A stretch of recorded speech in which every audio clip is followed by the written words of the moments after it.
So, morning guys, and welcome to London Stansted. So, this weekend I'm heading up to Copenhagen for taking train out to Hamburg, and then tomorrow, around midday, I'm going to take a flight back from Hamburg to London. So, two flights this weekend, both of them in the real world. So, for those who haven't seen any of these premieres before, basically, whenever I fly in the real world, what I kind of do, I recreate the flights in a flight sim, and then premiere it to the same time as the real world flights. And this originally was both on YouTube and Twitch, but on the 14th, so that was Thursday, Twitch actually disables their premiere feature. So unfortunately I can't do it on Twitch anymore. This will just solely be on YouTube. So yeah, flying from Stansted to Copenhagen, like I say, we're on FR7384. And the flight's only about an hour and 45 minutes long, although once we're in the air, we'll regain a few minutes as well, so it's not a terribly long flight. And, well, yeah, the time I'm streaming this now, recording it, so this is actually the day before the flight, around the same time as well. It's very quiet. It's a few aircraft online, but very quiet indeed. So I'll set the aircraft up, get all the passengers on board, and we'll get everything prepared for the service today. That's all fine. First things first, watch you line the IRS because this is a early morning flight. Make sure that ground power's active. And then pop up the FMS so that we can go to position. We're at Echo Golf Sierra Sierra. We're at Stansted 33 right. Go on day space. Take 33. No, okay, so we'll just take the airport information. Let's go to routes. From Stansted to Echo Kilo Charlie Hotel, Copenhagen. Flight number is FR7384. And the runway in use today, there's no ATIS online, so we'll just do a weather check.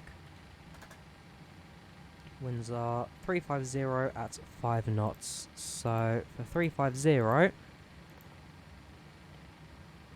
yeah, it'll be runway 22 departure. Alright, back to routes. Next page, we're plugging up waypoints today. So, first waypoint is your classic Charlie Lima November. Should be taking the Claxton departure. Sorry, this is a 2 knot via. Then it's Papa 44 to Somva. Okay, the RS is now aligning.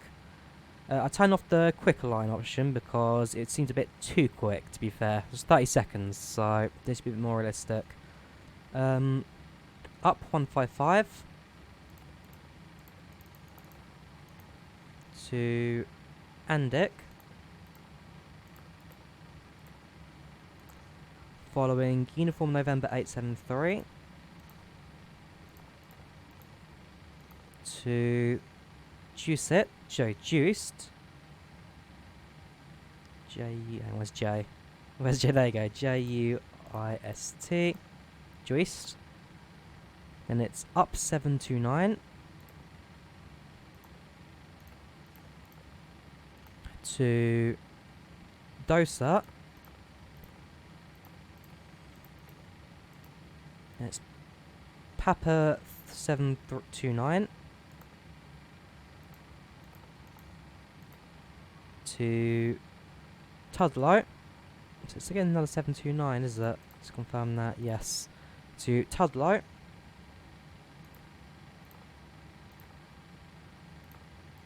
And that forms our final waypoints. Activate that, execute that, performance. Let's head over to the pound left. In fact, before we do that, let's start loading the aircraft up and make sure that everything gets fueled and whatnot. So ground services, got ground power. This is fuel, so request a fuel truck. And when he gets it, it's 6398 kilos. 6398 kilos. Next will be passengers, so we'll do the packs at the same time as this. So if I pop up the packs menu, make sure this is also correct.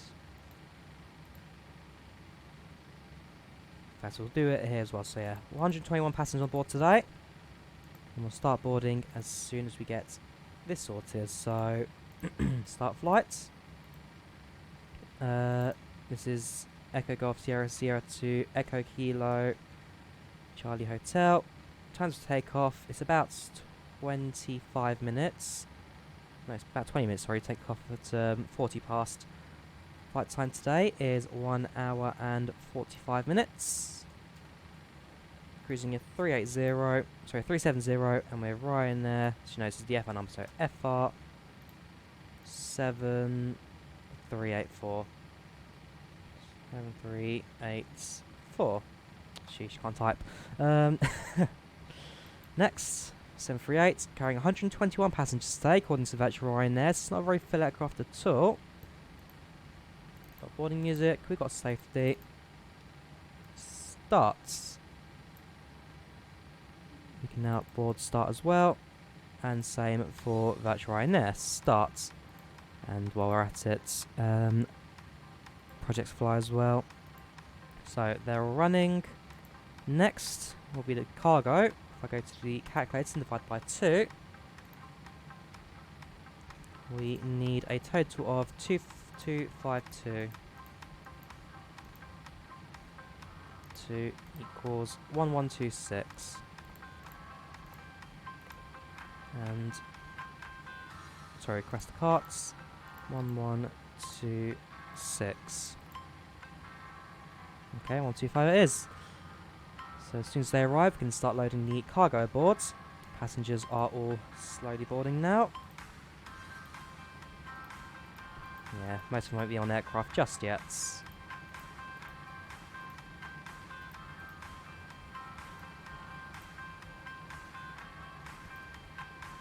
RS is still lining, so we'll see how many more minutes that will ask for, which is over here.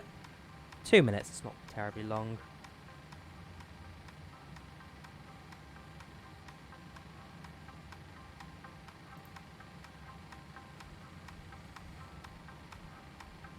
And hopefully they get here soon, because I know that's the cargo at least, usually it's a bit on the slower process to get done on this aircraft.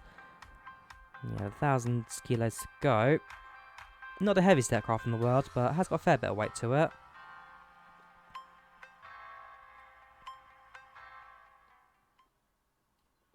Take your time, lads.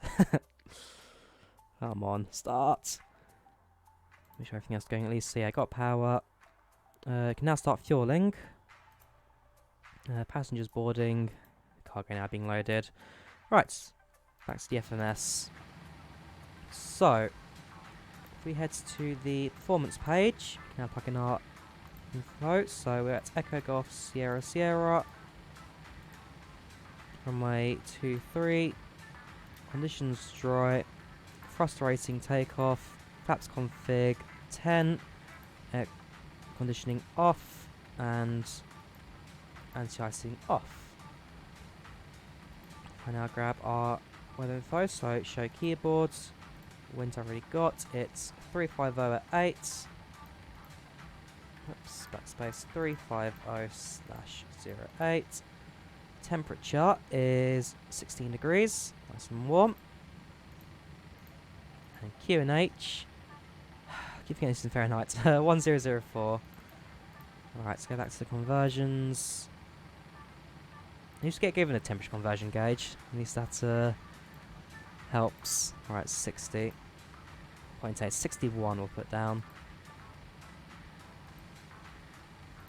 61, 1008, sorry, 1004. That's external keyboard, so not exit. Hide keyboard, and calculates.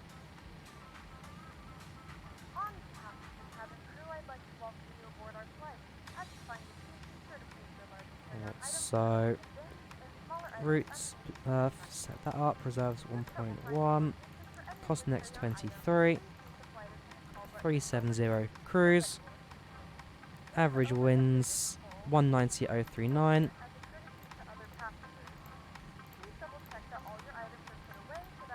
and execute.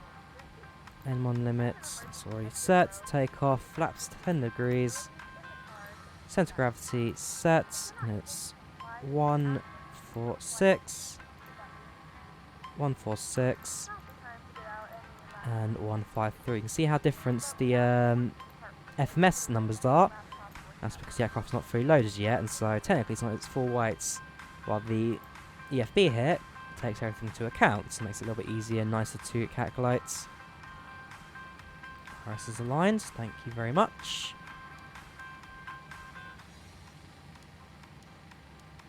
There, that's what I wanted. Right, next thing's next. That's already set. Daytime flights, no need for logo lights. It's our cruise 370.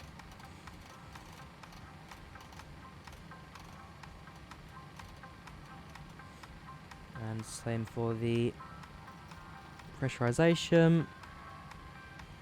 Set our takeoff to 146. And that should be that. There's no more rear stairs. Where'd they go? Hope passengers still boarding, just through the front doors. Hang on, ground services. Where are you gone?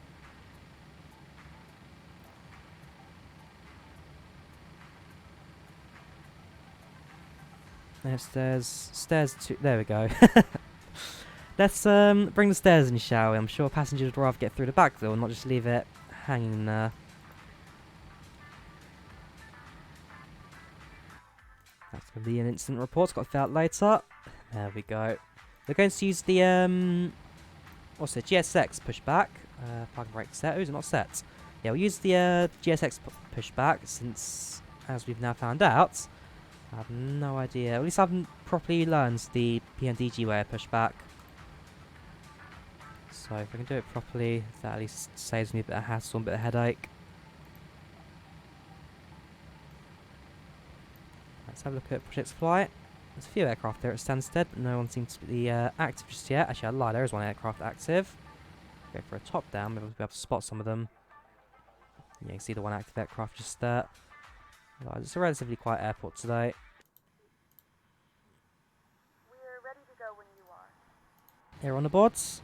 Whoops, double check. Passengers, not just yet on this apparently, but packed on those at the same separate system. I've got like 3 different passenger systems going on. I've got, whoops, I've got smart cars, I've got packs, and I've got the inbuilt aircraft one as well. 3 different passenger systems, 3 different numbers on them. Well, at least that's all set up. I'll set up my departure while I'm at it. So I'll just set to legs. 22 on Charlie Lima, November 1 Echo. Execute that. Departure and arrival. Just make sure my V numbers are there. Yes, they are. And that's that. Also be interesting to see where the other aircraft taxis to, if you choose to go for 2-2. Yeah, it's like he has done. Actually, no. He's on 04. Okay. We'll follow him. We'll go 04. So I'll just set that and dry. Wind stay the same. If I bring up the menu, there it is. Show keyboards. 350 at 8.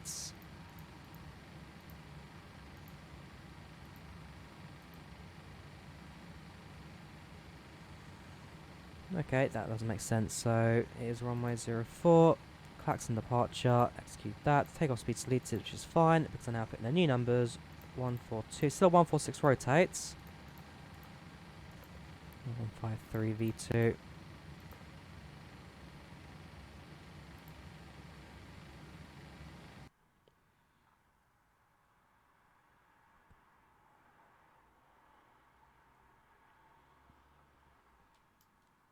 Tune to Unicom 128, just in case he is producing messages.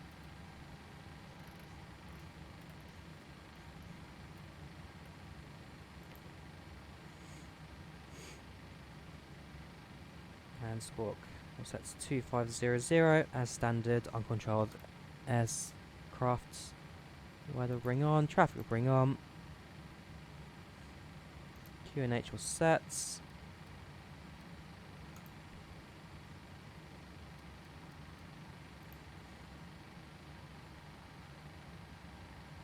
And let's see what's now sorted. So FS actions, ground services. Just a reminder, if you're watching this premiere, I'm flying in the real world. You can track my flights IRL on Flight Radar, or you can watch the stream and figure out where I am in the real world.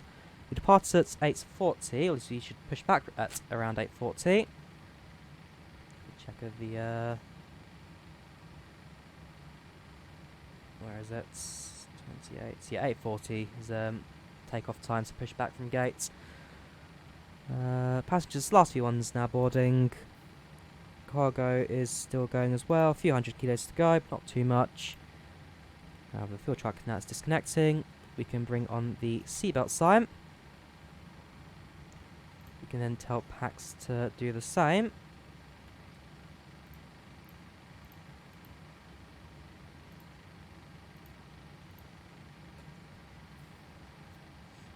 And that should be that.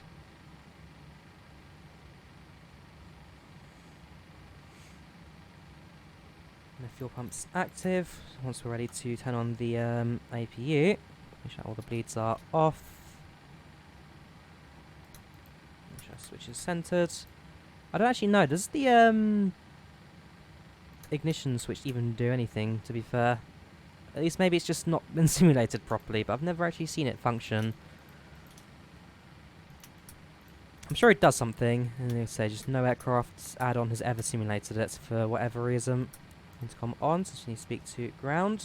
No need for any lighting since it's daylight outside. All looks fine.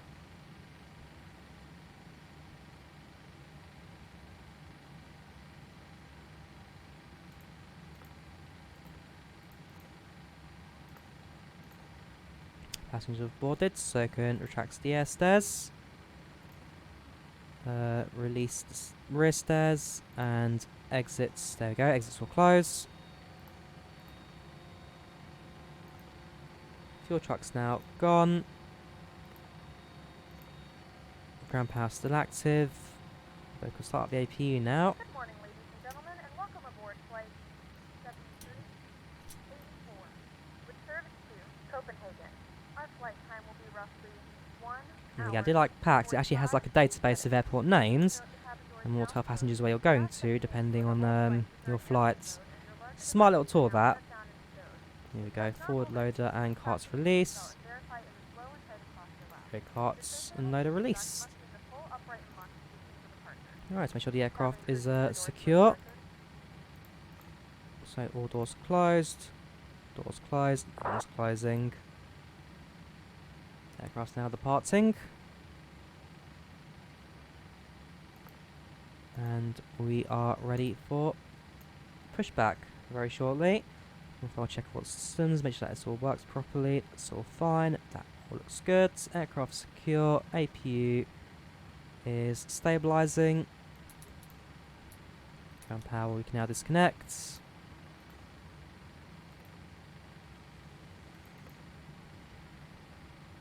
And with that, so strobes up, ready to start. Turn that on as well. Taxi lights not just yet. Fuel dampener on.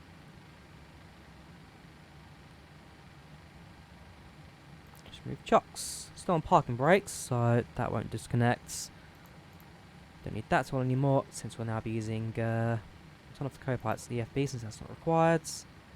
And yeah, we'll use GSX to push.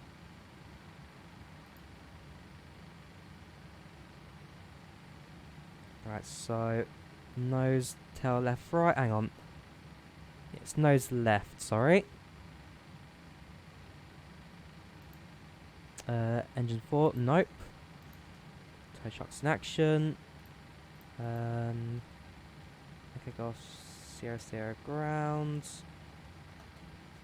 Oops, GND. Push and start, stand 3-3. Right. Bring on all the fuel pump tanks now. Center tank is empty, so no need to on center.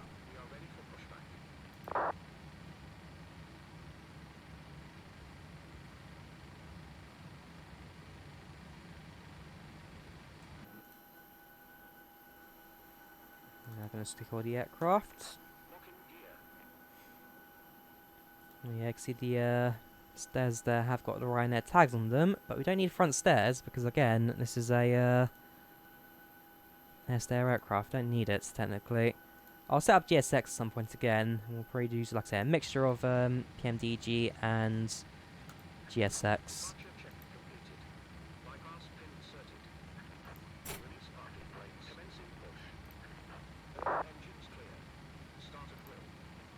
Engine 2 starts.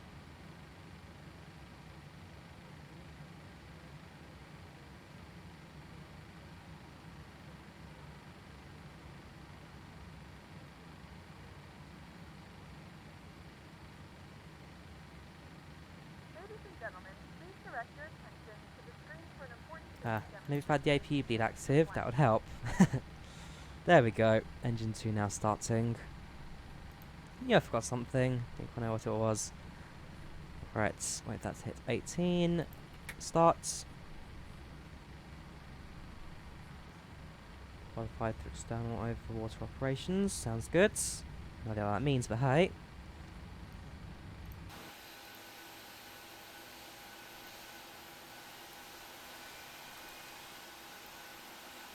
Oh, actually, I wonder. Aircraft tug view. Ooh, that hasn't quite worked with GSX there. Hello. Ooh, actually, that being said then, I wonder if I can then switch the camera to the side. There we go. Now we're looking at point of view from the lady here. And again, I love the detail that we've got here on GSX. People really do look good on the ground. They're not exactly people we're going to spot too often either. Engine 1 starts.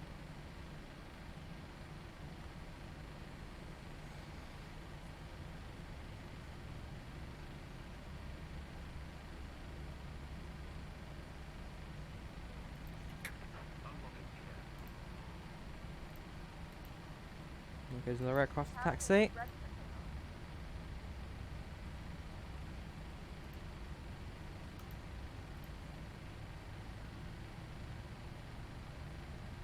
Flaps down to 10.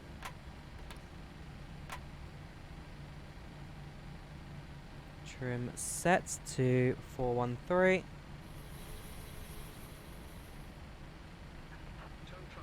And more at it. Turn on TCAS as well. Squawk mode Charlie. Right. You disconnected. That's all set. Power to the engines. APU bleed off. Engine bleeds on. APU off. Packs on.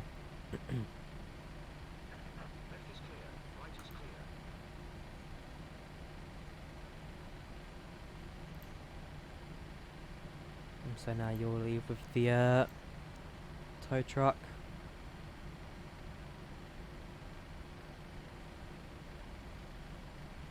Right, service interphone off.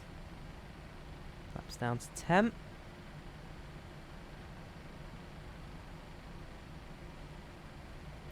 Taxi lights on. Taxiing runway 04, Echo Golf, Sierra Sierra. So we just announced our taxi intentions. Parking brake released. We'll wait for them to move. And then it'll be a hand signal as well to come.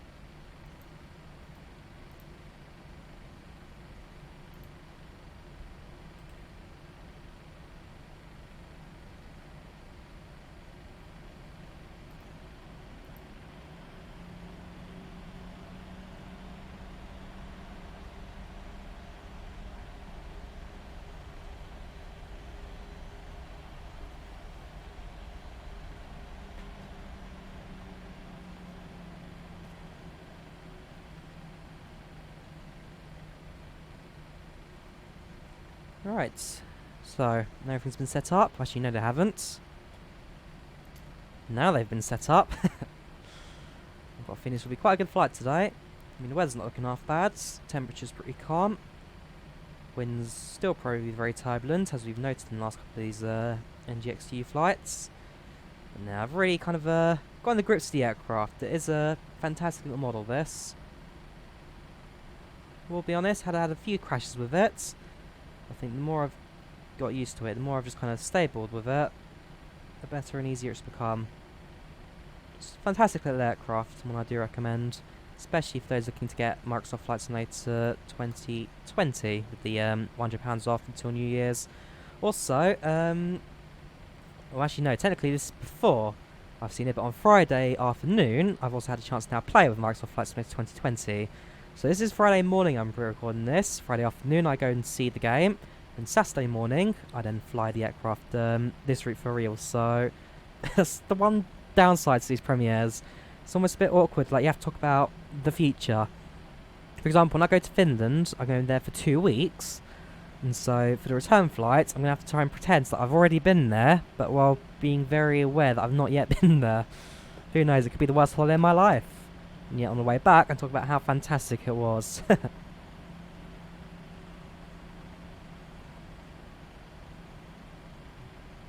I am quite excited for it. Should be a good trip overall.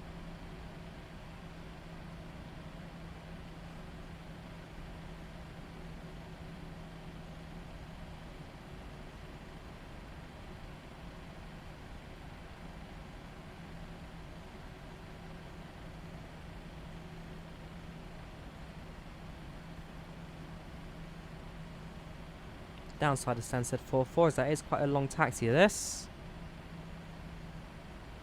Especially when we're doing it at 14 knots. Actually, I'll slow down slightly to put a little more throttle in just to speed things up a bit. So the A319, for example, is so small and so light that you can actually taxi it on idle engines. Put a little bit of power and just get it moving, as some people do. But even if you just left it there, it would still taxi on its own and eventually get up to speed. Locking the throttle slightly, going a little too fast.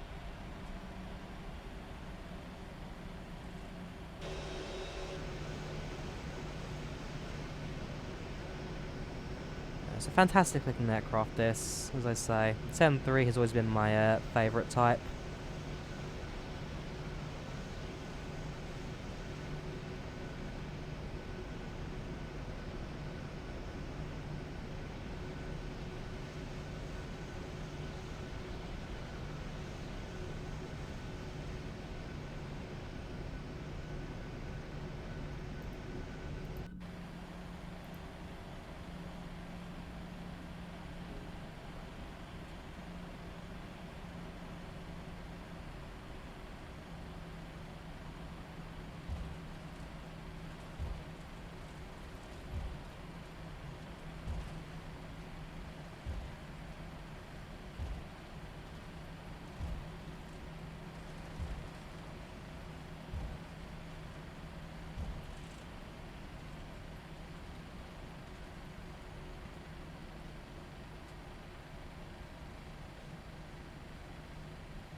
Right.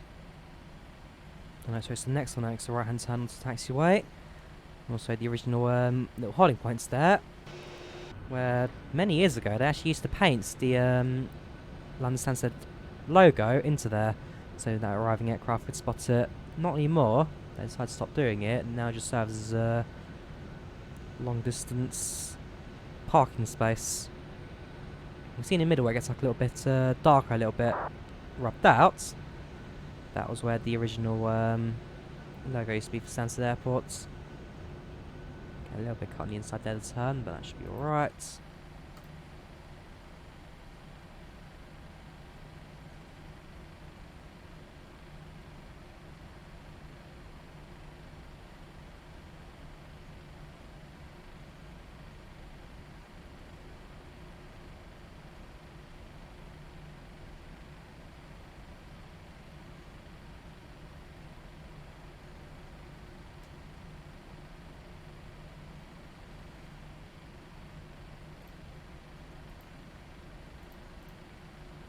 Cabin crew, please be seated for departure.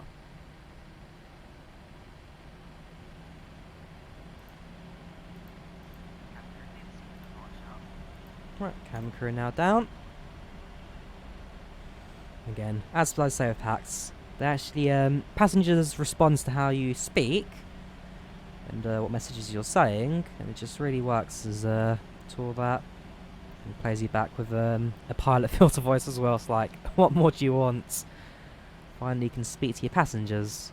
Something that we've been long awaiting.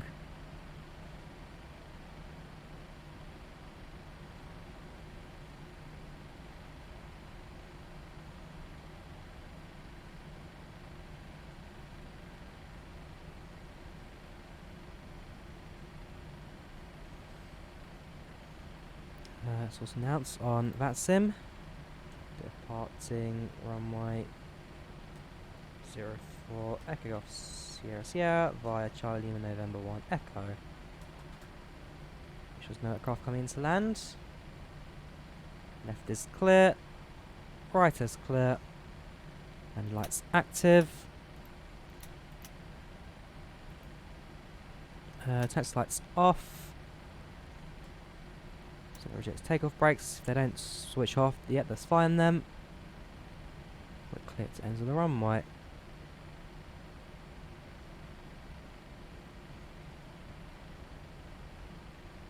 Processing, just get the aircraft moving.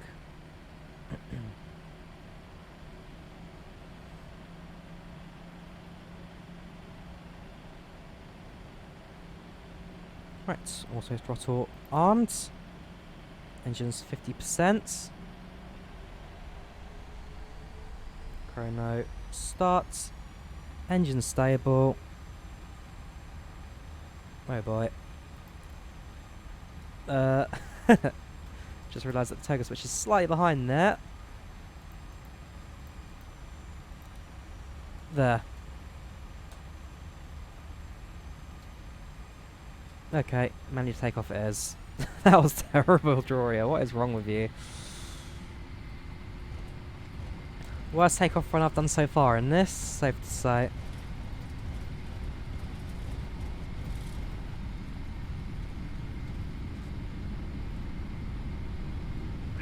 V1 rotates. V2. Yeah, basically what happened there, I tried to switch the toggle switch, but because it was slightly out of view, slightly obscured, couldn't quite reach it, and it just led to me flicking over at nothing. Well, we're in the air and we are safe. If I ride down the runway for much longer, I probably would have aborted that and just gone around, taken off again. Right, gears locked. Passing 2000, so turn on the autopilots.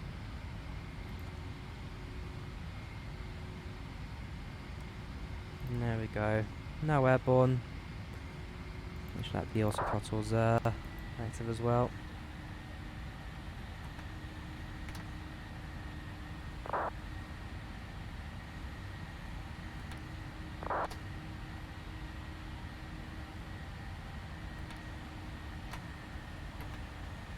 Right, flaps up.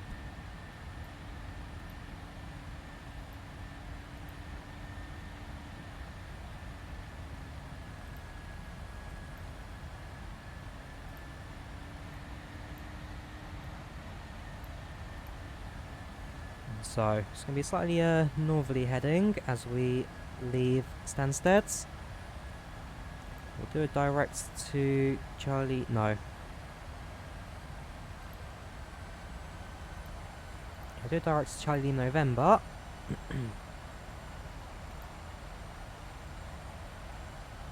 Let's climb some more. Stand altimeter sets.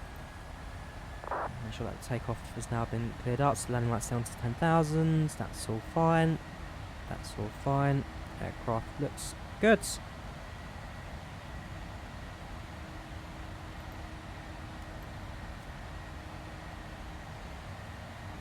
So 1 hour and 45 minutes to arrival.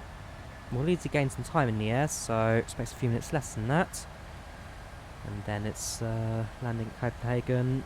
Well, it's probably a little bit windy there. I'll check the weather when we get a bit closer.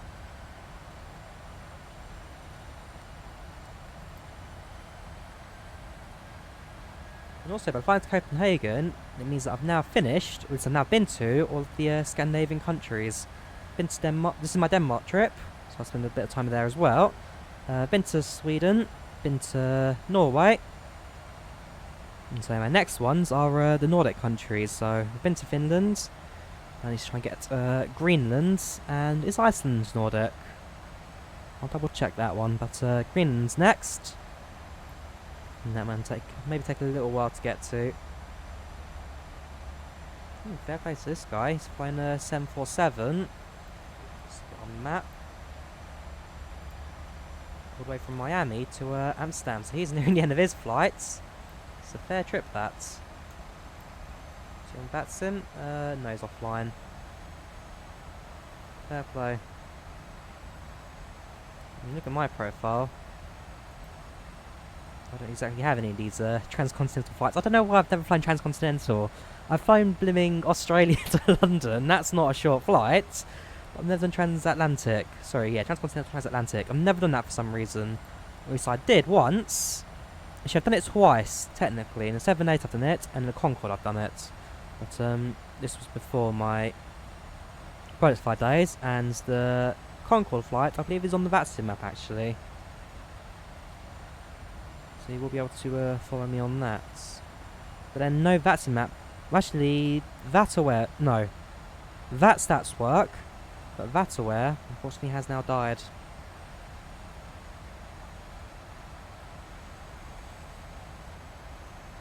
Still directs to Ratlow. Should now be able to allow the aircraft to climb a bit, rather than hold it at 6,000.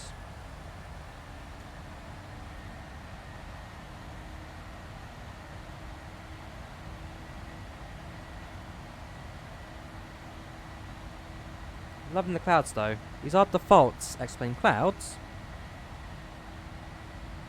but with the Orbex being set.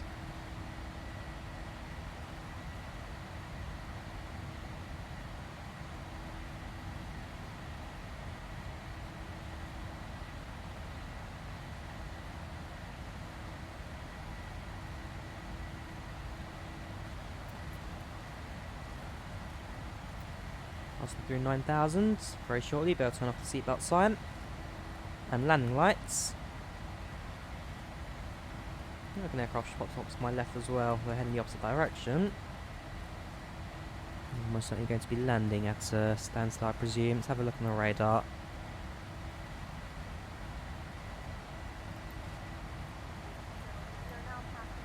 They don't appear.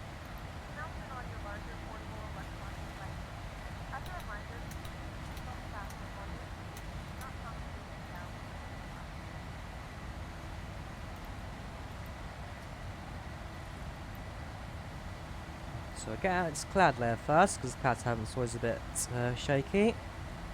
Once we're clear of that, we should then be fine to turn off seatbelt signs, let passengers start moving the cabin.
Alright, the aircraft that we saw earlier, so it was an EasyJet, Easy 26 Papa Yankee, from Venice to London Luton.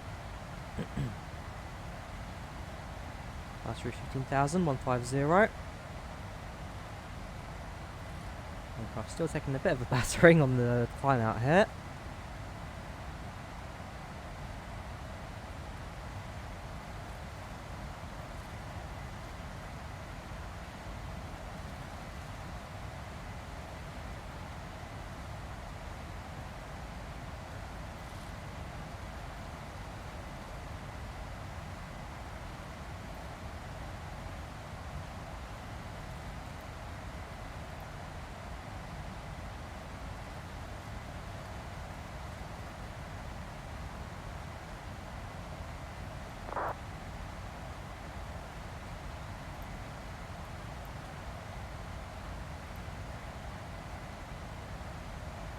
otherwise all looks calm. So, trip to Copenhagen, like I say. I land there, spend a few hours walking around being a tourist. Try to grab some lunch as well once I land. And then the aim is to catch a train. So it's an international train, one that goes between Denmark and Germany, but not your usual train. So it goes to a station at Rodby, where it stops for a bit, and then a boat pulls up. The boat lines itself with the train tracks. The train then drives onto the boat, and then the boat with the train on board sails to the other end, where it then drops the train off and then carries on. So it's one of only 3 train ferries in Europe. But as it stands, this one closes down on December 14th. So there's a new tunnel being built between Rodby and Puttgarden, which will speed up things without a ferry. Also allows them to increase the line speeds. And yeah, basically, in about 2, 3, 4 weeks, the service will be running for the last time, and forever. So there will only be 2 more left. And I have to try and figure out where those 2 are, because I only know there are 3 of them. One of them's the Rodby to Puttgarden. The other 2 I don't know. So I'll try and figure out where they are. Maybe worth travelling on them. And so yeah, set that train down to Germany, cross into Hamburg. Then in Hamburg, we then take an S-Bahn train.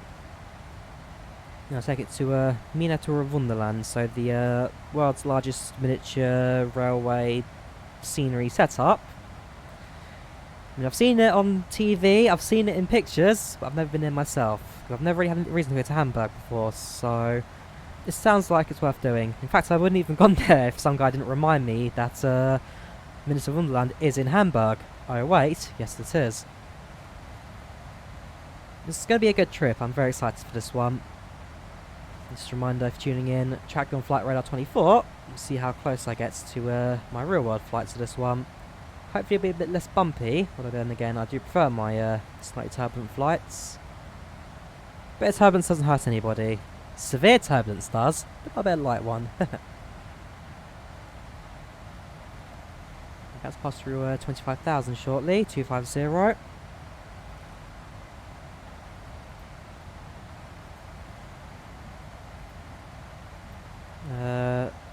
VAM says tell me that's about an hour and 4 minutes until arrival.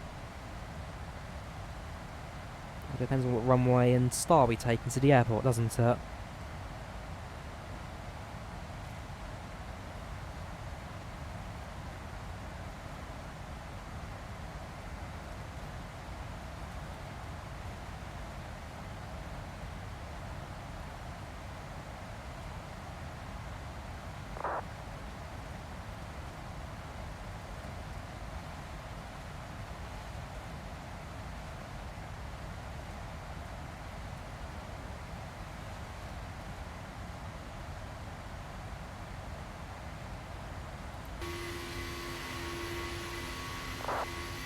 Oh yes, and the precipitate effects controls now come to action. Let's go for a flyby.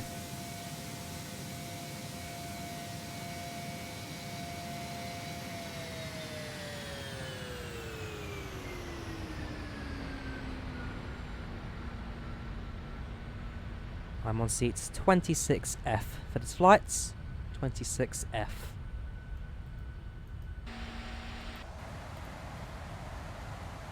No air traffic near me, so it's going to be a empty flight. There is the Euro control on, but I doubt there'll be anyone for the north or Copenhagen where we're going to.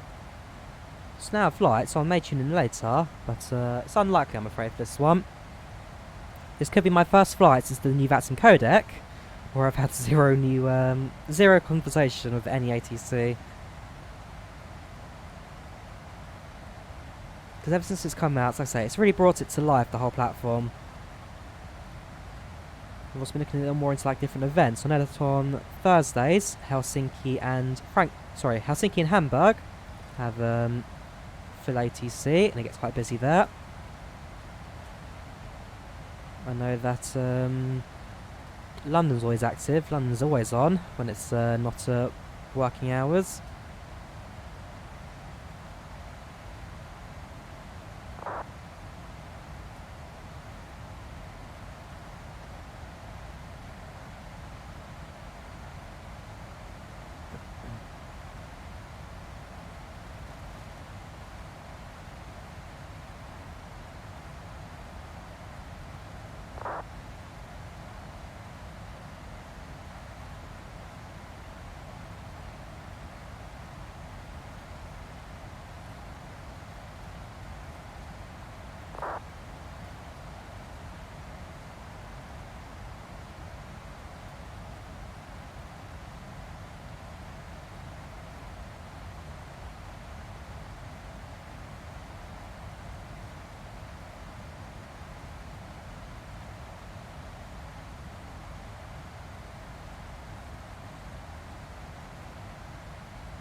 Passing through 310 now. Still quite turbulent up here.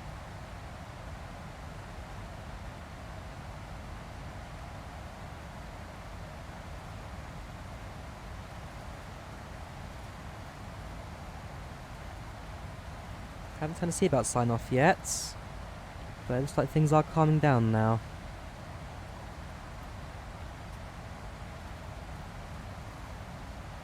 Yeah, we'll turn it off now. I'm sure there are passengers who need to run straight to the toilets. Tell Pax that that's been the case. And what else can we get them to say? Not ahead just yet. No problems, no delays, no diversions. Nah, it's just seatbelts really. Everyone's very satisfied.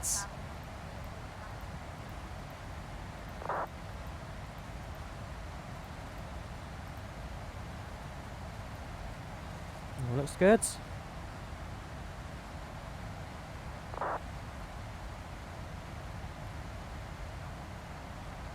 The next layer of cloud to climb through.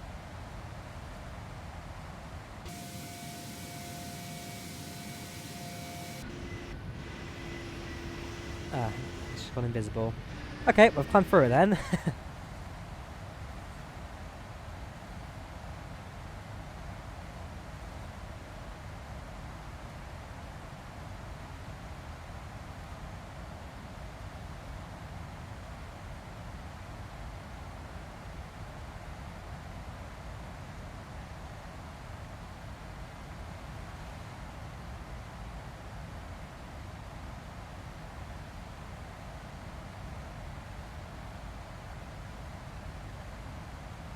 Another 3,000 feet to climb to reach cruise.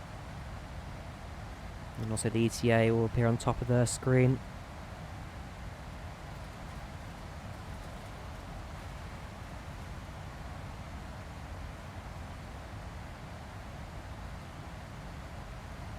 I don't know if we're turning right now, if the aircraft is just combating high altitude winds. It's a tailwind actually. So it'll help us for the ground. It's turbulent tailwinds, very gusty, but still going there.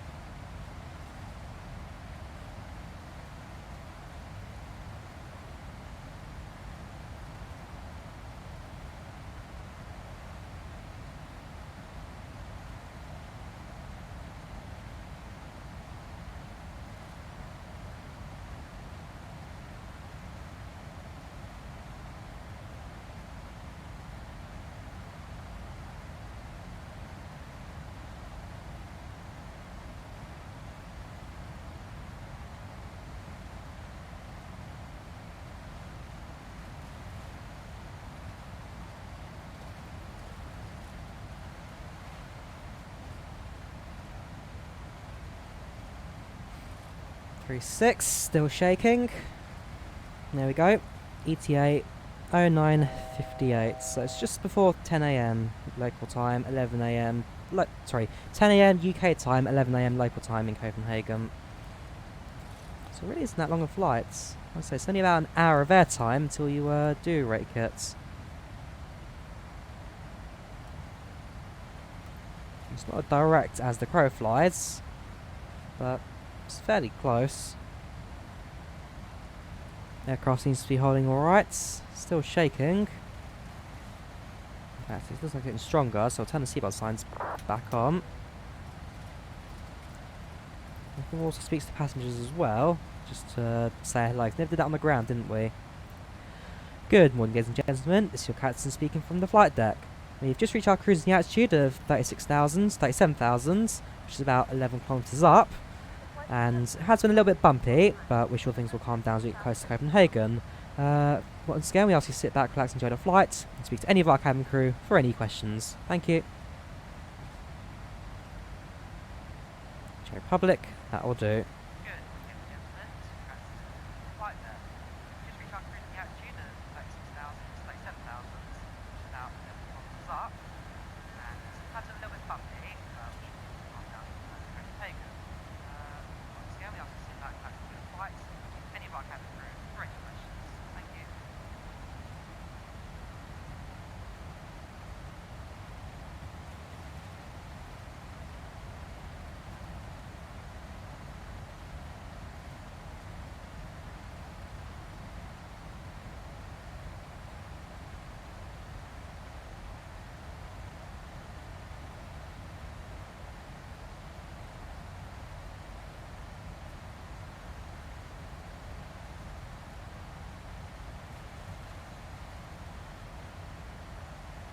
I like how the smoke seatbelt sign comes on.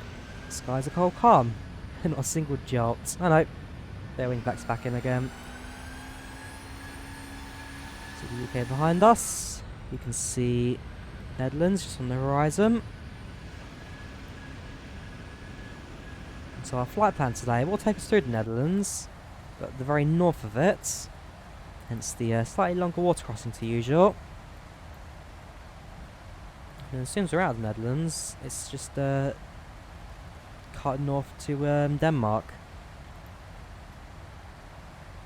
So I think we get to about Groningen for a left turn. Just heads up north. I mean, Copenhagen, compare it to a lot of places in Europe, at least for London, it's just a very long stone's throw away. It's not a terrible airport to get to. It's not too expensive either. The Nordic countries seem to be... Well, the Nordic countries that Ryanair serve seem to be very cheap, or mainly just the Scandinavian ones.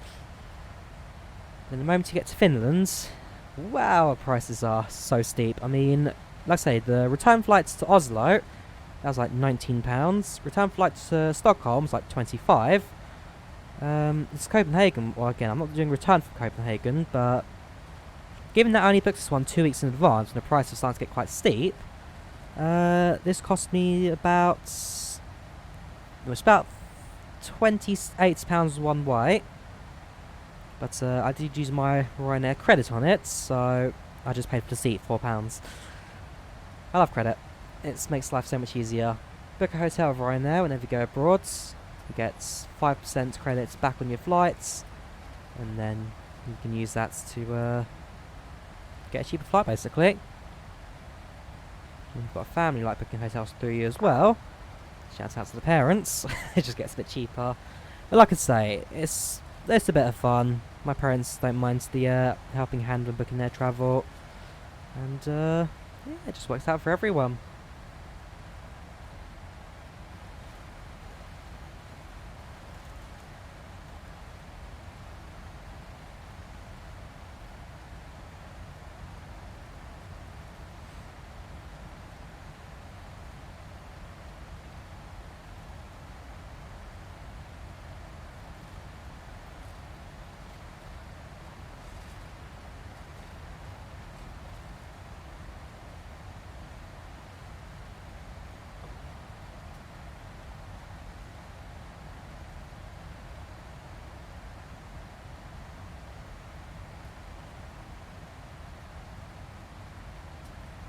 Alright, so we'll very nearly be over the Netherlands, not too far away from us now, just up ahead.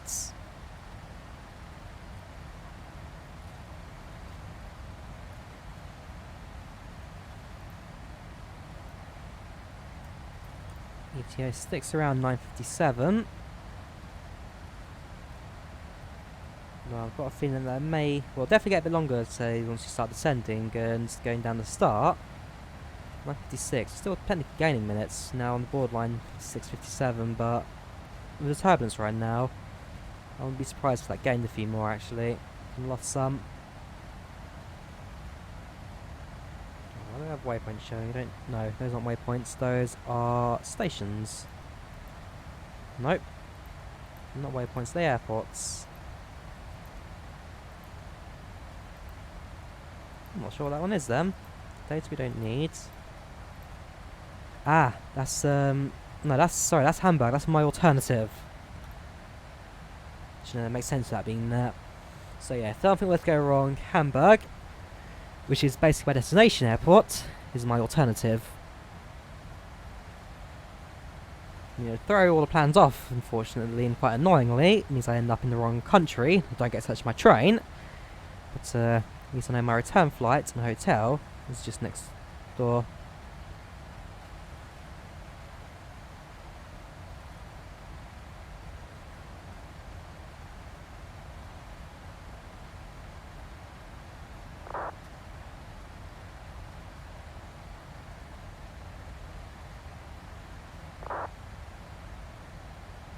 Cruising at a speed of 454, but again that's a bit jumpy.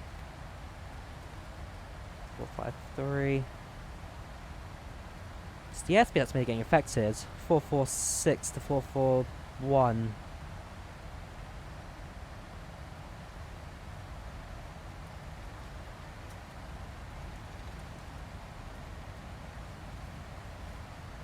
Turbulence is lightened up again, so we can turn this off.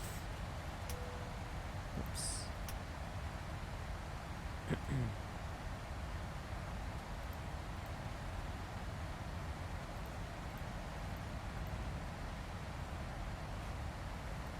Again, recommend you keep it on just in case of any sudden heavy turbulence, as the cabin crew will say.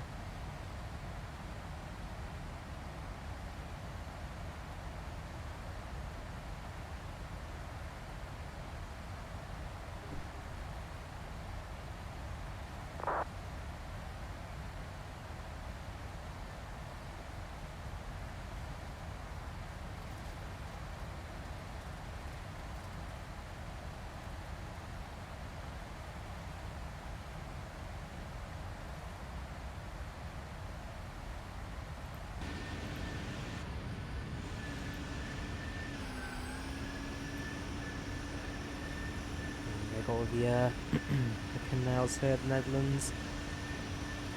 Again, never been Netherlands. It's another country I should look into going to. Don't know if to take actually a flight, a boat, or a train there. You know, I could catch the Eurostar to Amsterdam quite easily. I could catch a ferry from Calais to Amsterdam quite easily. I could also fly quite easily. It's basically whatever's cheapest on dates that suit me. Amsterdam, it's another country that everyone speaks highly of, and it's a place I should try and get to.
So about to start our left-hand turn.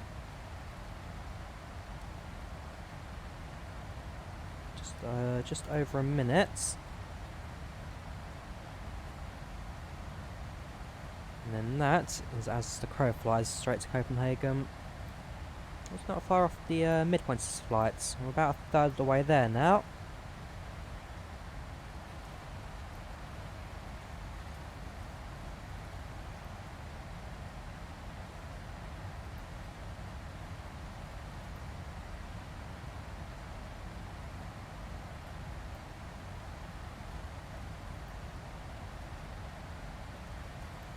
About a third of the way there now.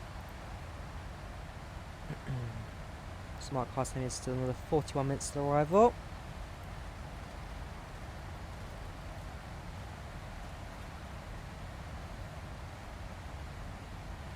Just realised we've been going on for over an hour now. So you're not shortest. There we go. Left hand turn. Actually, you never know. We might even fly over where the crossing is. I'm going to take the train. What's gotten to I believe it'll be slightly to the west of it, but there is a chance actually because the train does cut to the west before switching around. Hopefully get to see a lot of it as well. I mean, it's going to be a nighttime crossing. At least by the time we get to the ferry ports, it'll be around sunset. So we'll get a bit of dusk or a bit of a light sun before it sets.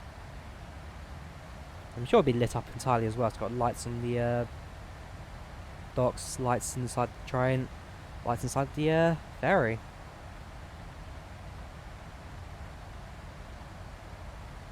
That's definitely something to record, something to vlog and talk about. Cameras all charged and ready to go.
That's our top of descent marker.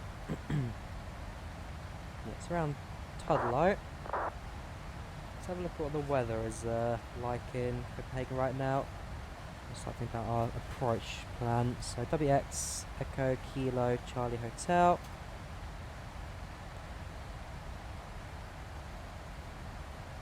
Okay, so it's quite heavy winds at the moment. Runway 090, 20 gusting 30. Gosh, okay. So I was expecting a windy one, but that was a bit much. Show our landing at least, so airport search.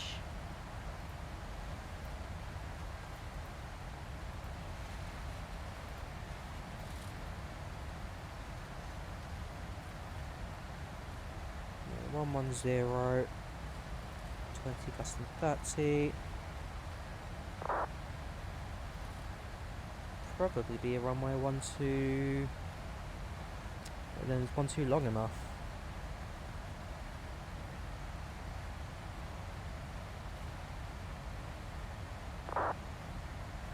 See what other aircraft are doing.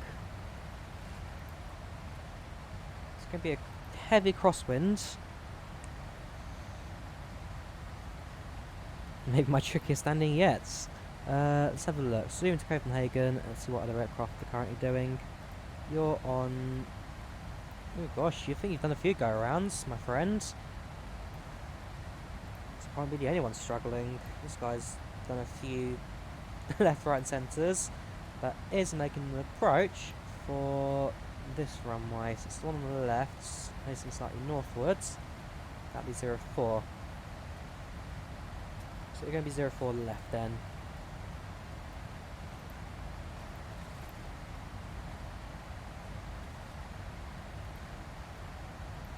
Conditions. Hasn't reported any rain.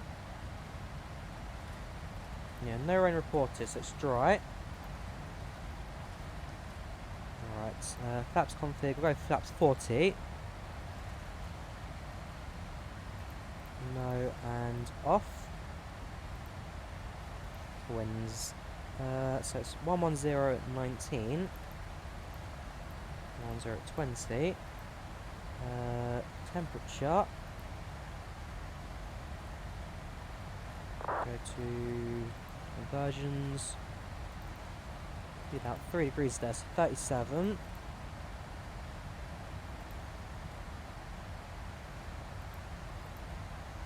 QNH 1014.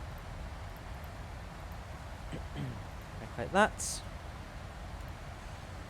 147V ref. Alright, keep that going then. So if I now plug in our approach info.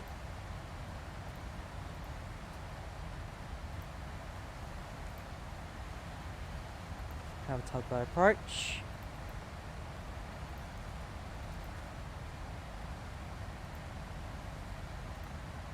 And our flaps be 40/147.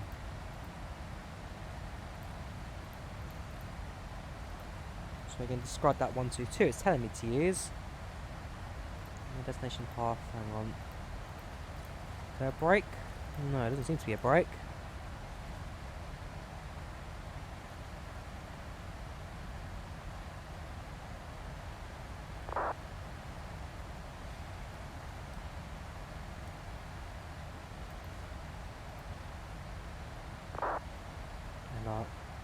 Where is it? Init ref, it's 1105037. 105.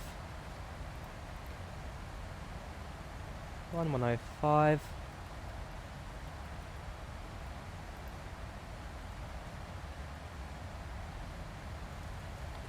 03.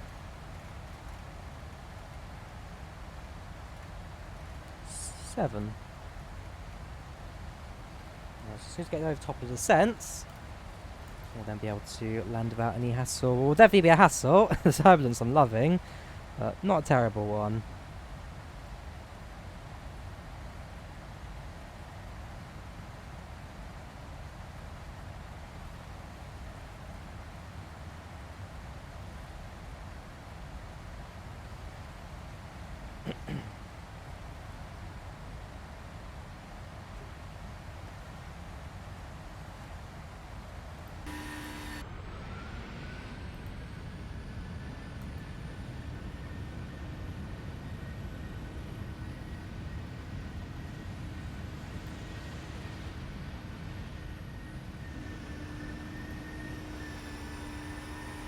Oh, I missed out on that. I should have installed Orbex Germany North. I have got it. It's a fantastic add-on. It completely changes the landscape of northern Germany. But I don't have it installed. And we're flying over it now. I mean, this would have been perfect for the aerial views. Next time I'll remember it.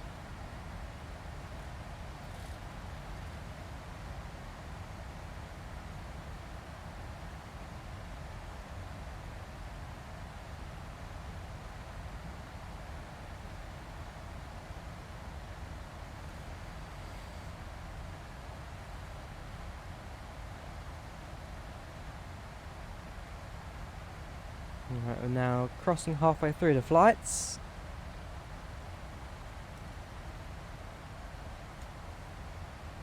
Top of descent, this is telling me will be at 0942. So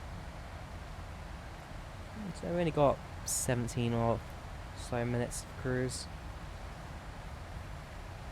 And once we descend, we're basically home free. Everything's looking good. I wonder if the flight attendant call button works. I'll remind myself where it is. There it is. Now in the Zybo, it plays in like a sound clip of the flight attendant asking if the captain needs anything.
Using the centre runway at Frankfurt today.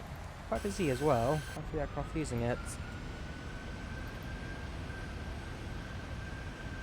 Yeah, two controls not for me, so it will be a silent flight. No ATC chassis today.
Conceding the Denmark just ahead of us.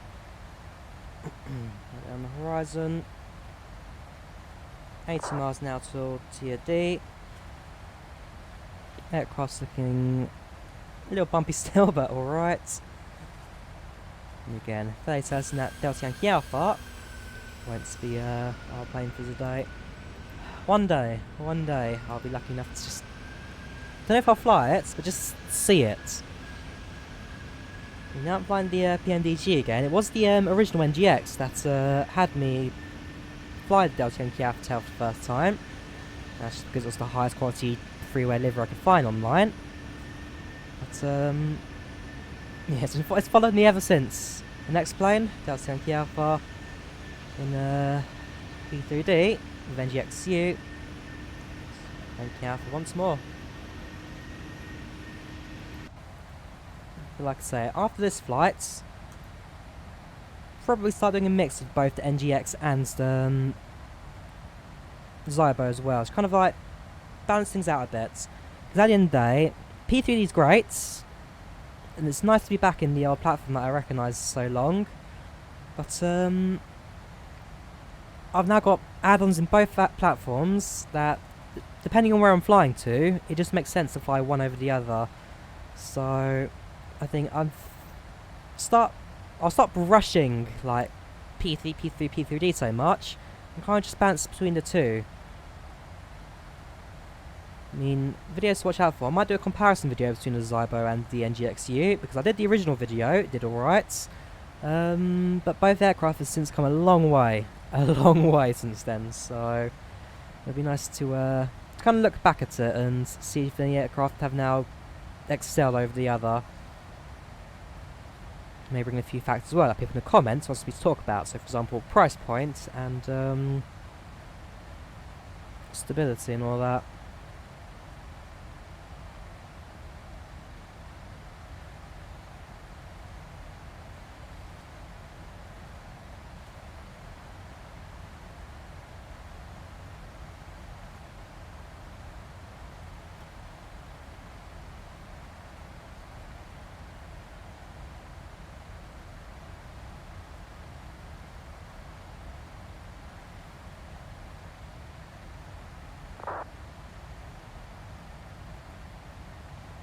Yeah, I've not seen any calls yet for Copenhagen. Still very quiet from our destination.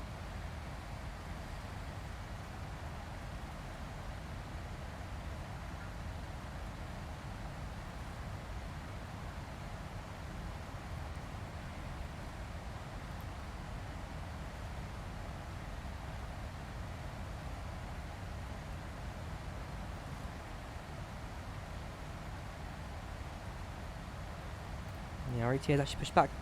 Yeah, it's pushed back by a minute or so. It's now 09:57, although borderline 58.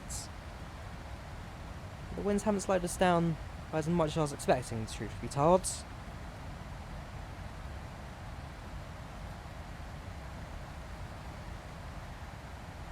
We've only about 10 minutes left of the cruise.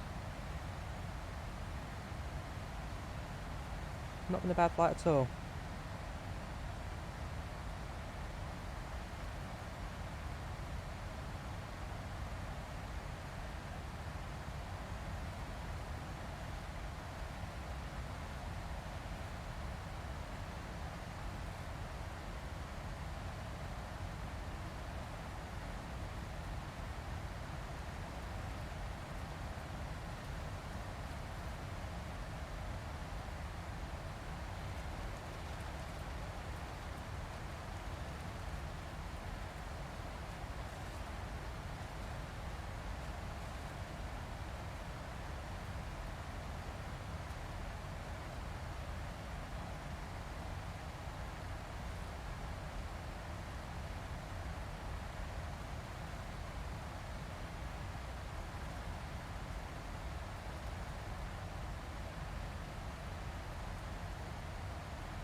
Right, so in a couple of moments we'll start thinking about some premier aircraft for descents. Oh god, anyone near here? Probably not. Let them check the radar. Flight radar, sorry, product flight, because this is the sim radar. That's always been quite good for tracking.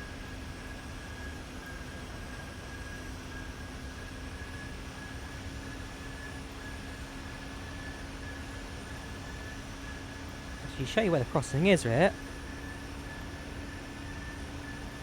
It's this on screen. So, I take the train down to here, across a few bridges, and end up here.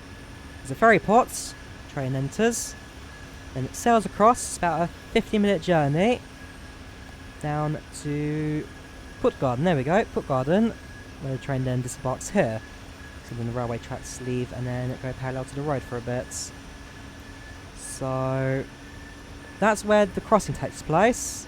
It's about midway between Hamburg and Copenhagen there. It's about, yeah, no, it's about midway. We have a few island crossings and all that in between. It's looking really fun, We're over here, so we might be able to see it on the horizon, but it's definitely not next to us.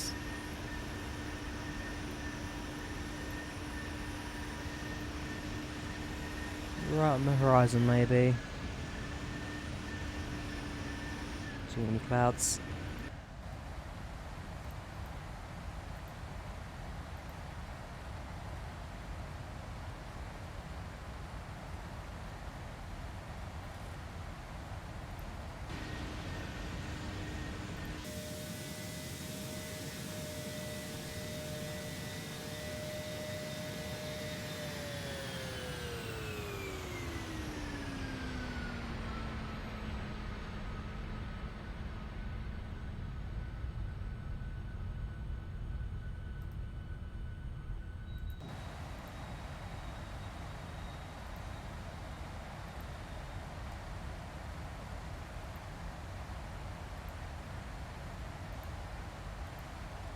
Can't put out the PFD, you can put up the backup instruments, never realised that.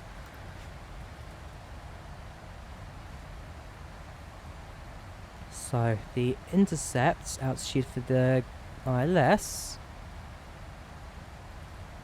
is 3,000, so yeah, I'll set the altitude to 3,000, just so we get towards the point. That's 20 miles out now, let's do it now.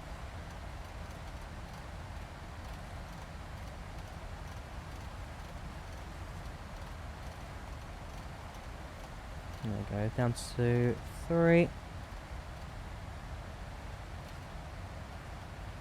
Perfect. So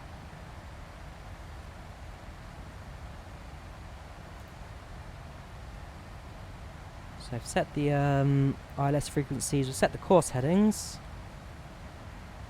Now the last thing for the aircraft is just to leave our cruising altitude.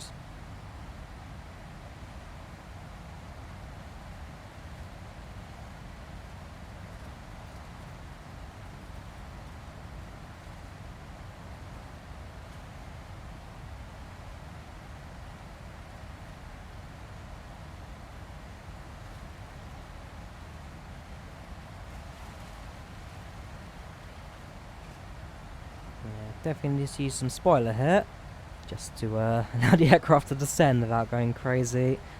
Oslo sensor just tuned in, but no Copenhagen or Denmark centre.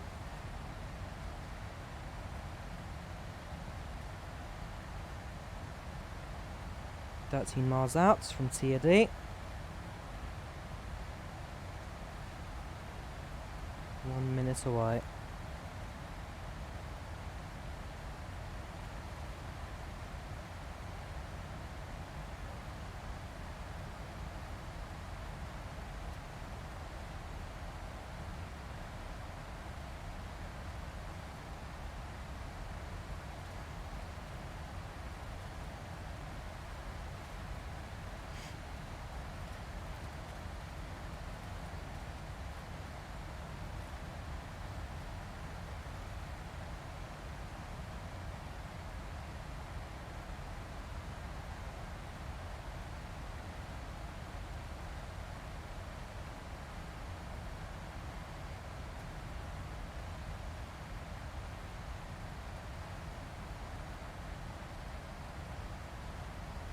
Right, 5 miles. All looks good. Altitude set. Let's get ready for our most turbulent landing I think we've had yet in P3D. So we're going to push the NGX to its limits, that's for sure. I mean, given that PMDG have made statements that this is meant to be a improved flight model and the flight dynamics and all that, you can certainly put it to the test now and actually give it a proper run.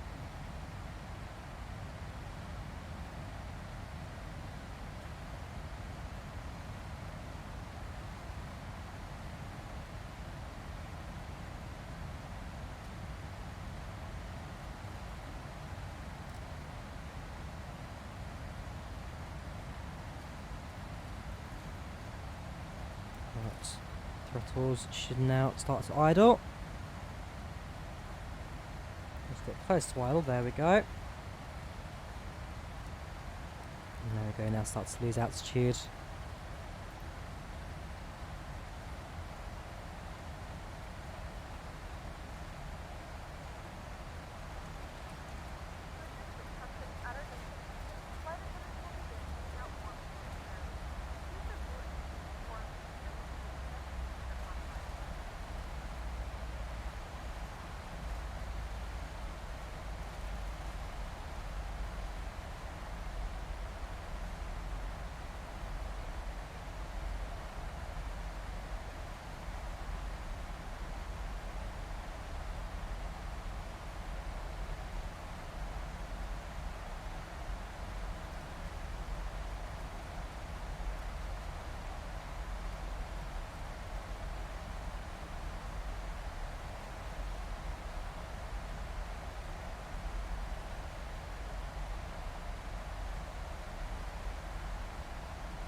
never got a pack, sorry, yes.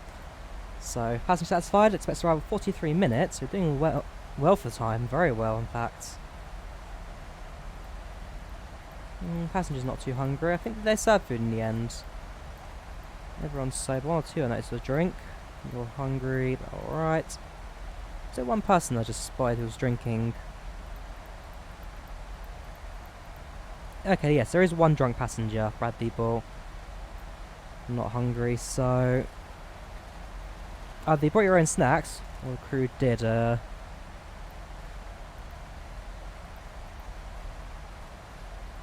serve food on a business trip. So, try to sober down a bit by the time you arrive.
So it gets about 20,000, or just a bit over that. I'll have moments to turn the seatbelt signs on. Otherwise, it's fairly long approach for here. Fair bit of descending to do. But relatively straight in, fortunately. I need to go around the bay and come in by the coast. And the landings, like I say, will be a strong crosswind. I'm still fairly certain that 04 would have been the appropriate... No, 22 would have been the runway for this one, but other aircraft using 04. So stick with 04 for this one.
Slice the plane down.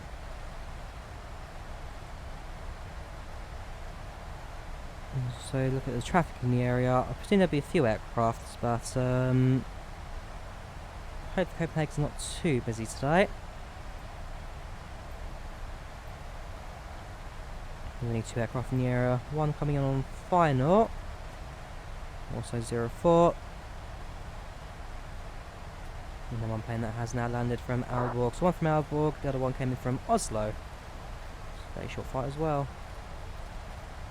And then 321.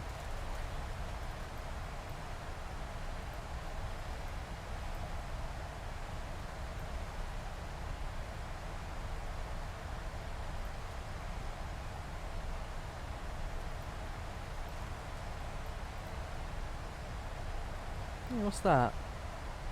Is that a bridge? Well, I can imagine the views from that island there, actually. It must be very pretty. In the surrounding area. Never know. Could be worth a trip one day. Man, I do love living in Europe. There's just so many different countries, so many different like backgrounds and all that, traditions, just all together in one small bit of the world. Not too expensive to get to, and you just see a whole different way of life.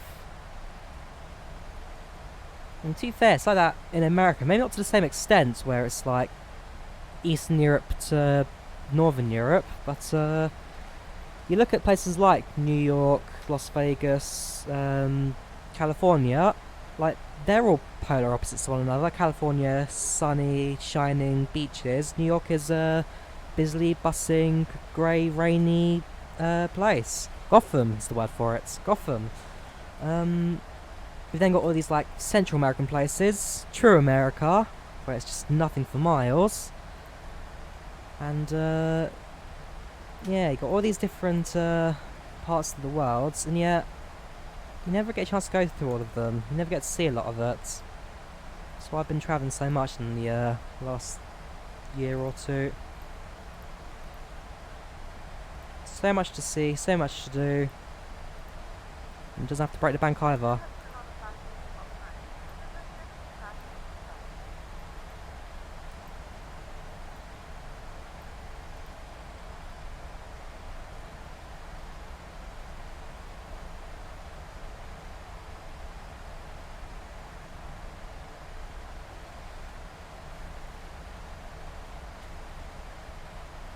I have to say, the aircraft's done a decent job at slowing down despite the tailwind on descents.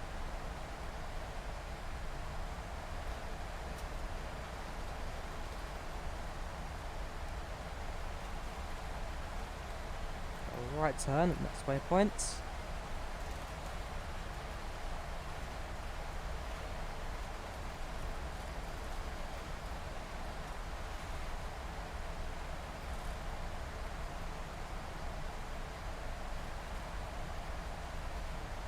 Here's the altimeter again, sorry, for Copenhagen. It's 1014.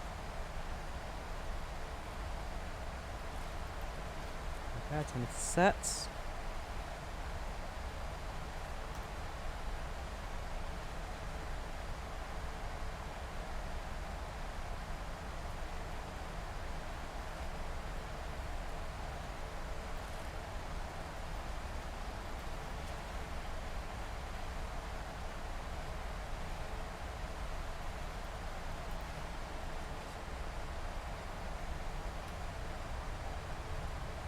Spoilers, just slow down.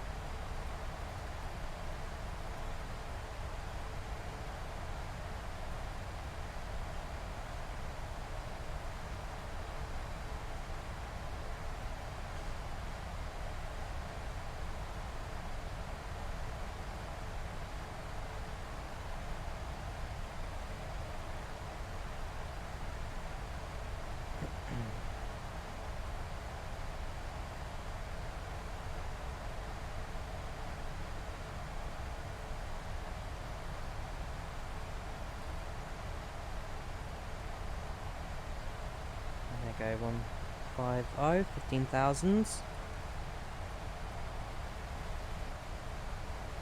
Should be at 10,000 by court, it's about 20 miles away, so that's looking good.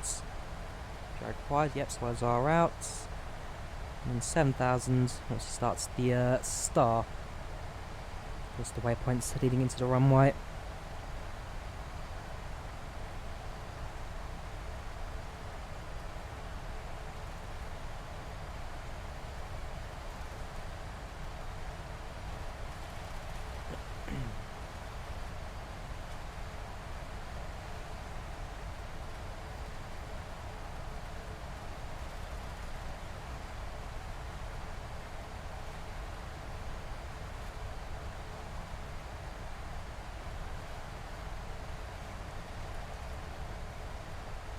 And spoilers down.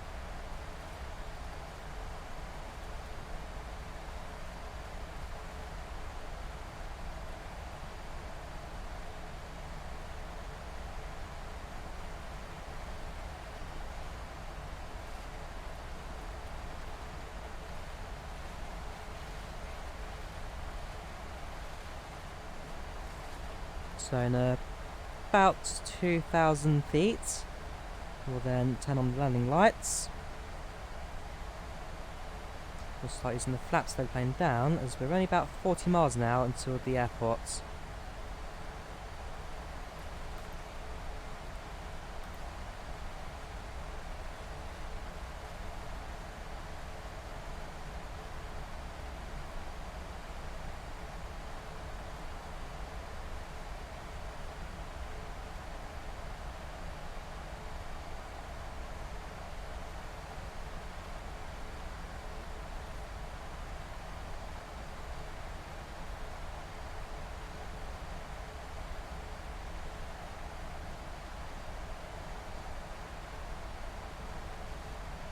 There we go, that's 11,000.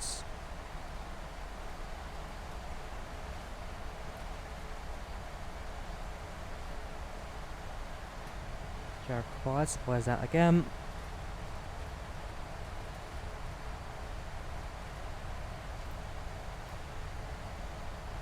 And landing lights. 200 feet above, that shouldn't cause a problem. And there you go, right now it's slow down to 240.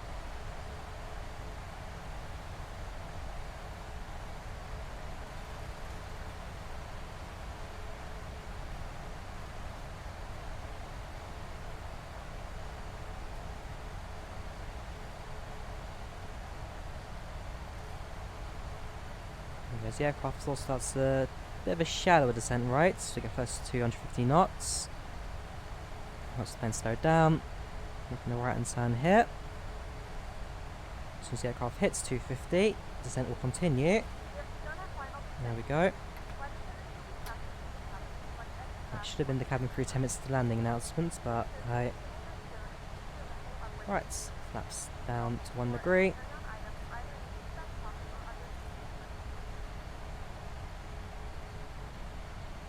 And then the plane will continue its descents.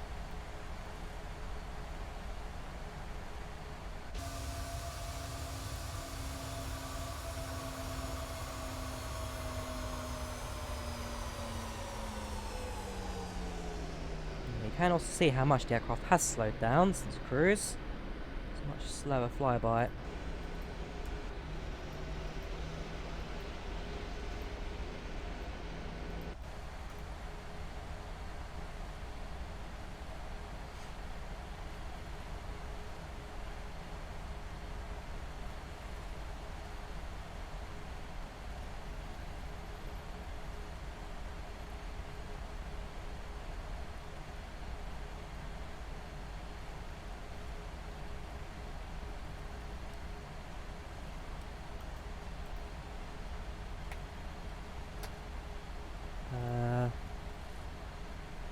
Traffic. On what was the approach name?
Alright, continuing our descent.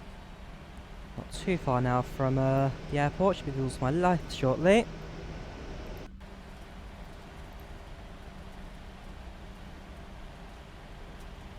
So the brakes up for 2.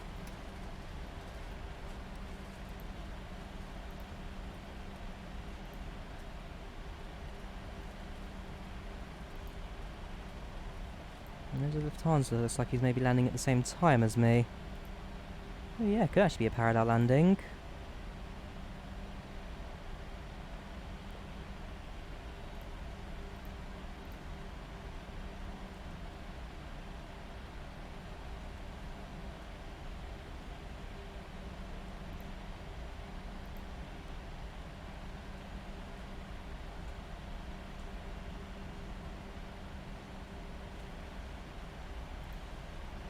Alright, start slowing the plane down.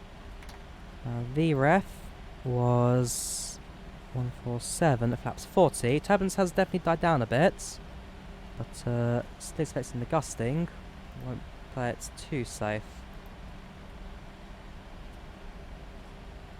Yeah, we'll just across the bay from here.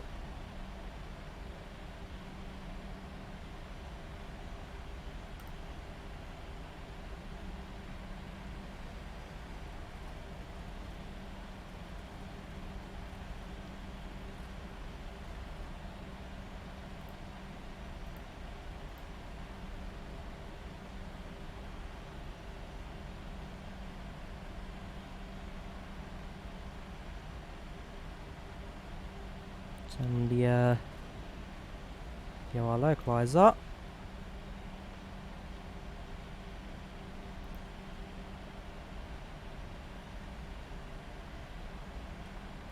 Like I say, we do look fairly low, given that the runway is just over there. So a low approach over water. Yep, in our case we do parallel landing. We'll see. An interesting approach over. There we go, left turn.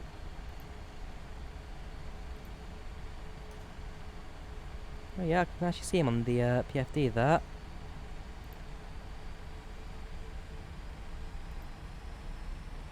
So on Projects for Life he is, and I'll be able to get an exact position of where he is. No, yeah, he's slightly too far behind me, I think. This is course sign. Lufthansa 830. Oh no, maybe not. I can actually see it. Well, I can see my plane from his position. Lufthansa Pacifica, probably on wet lease. So where is he on my view?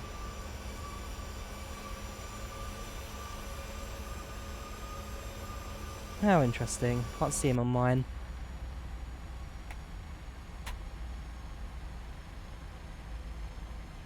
Gear down.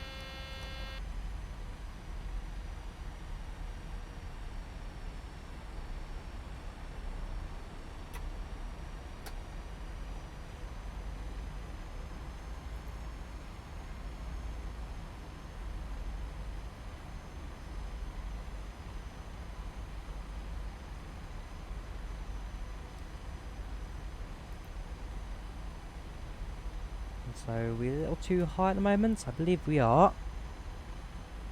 Okay, runway's just up ahead. Pappy's not yet visible to us. I'm sure we get a bit closer there will be.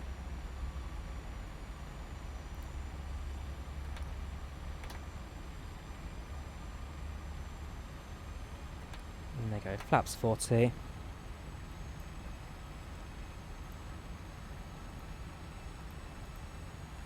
Cabin crew, please be seated for landing.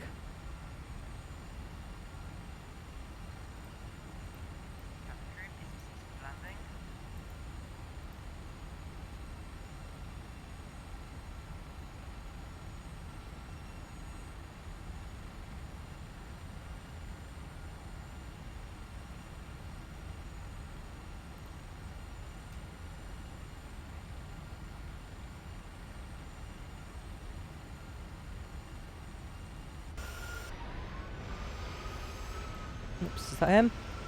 Oh yeah, there he is, just over there in distance. A bit, very much lower, a lot faster as well.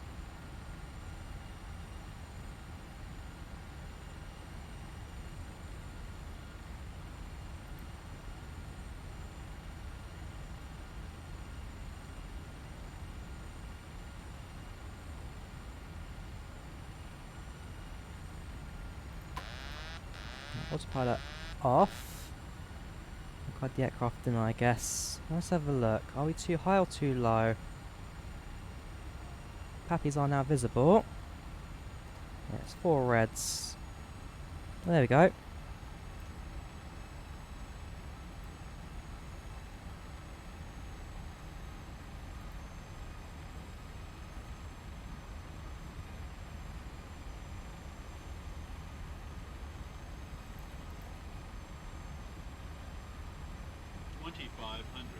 Perfect. Now established.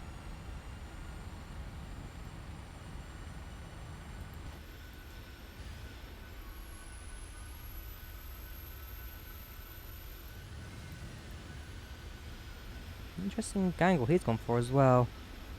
He's not quite yet established the runway himself. Going in for the right hand runway.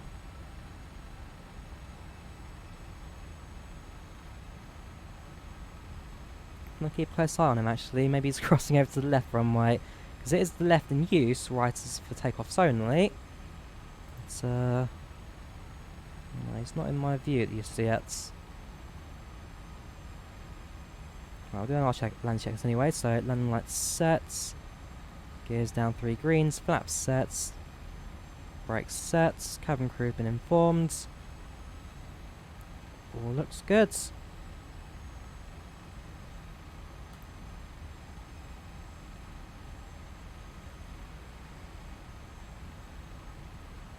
And the winds certainly not as bad as they were earlier, I must say.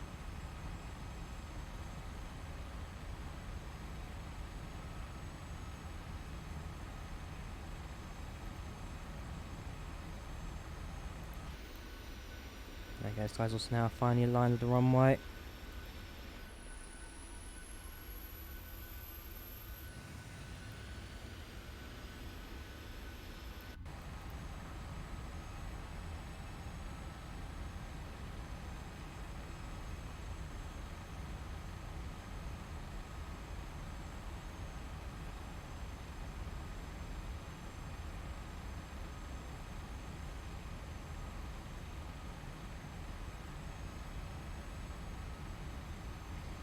Alright, it's about to approach 1000.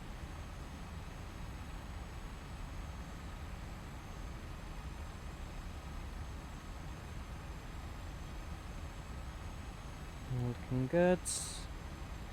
Aircraft stable. Just the throttle to where the throttle should be. Auto throttle off. 1000. 1000. Stabilize approach. Mid altitude 100. Pilot off.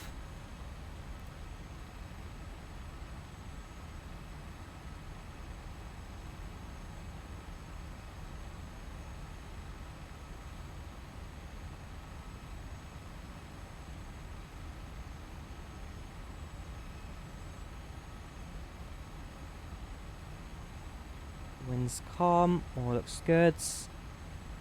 Runway's clear. We'll take the landing clearance from that.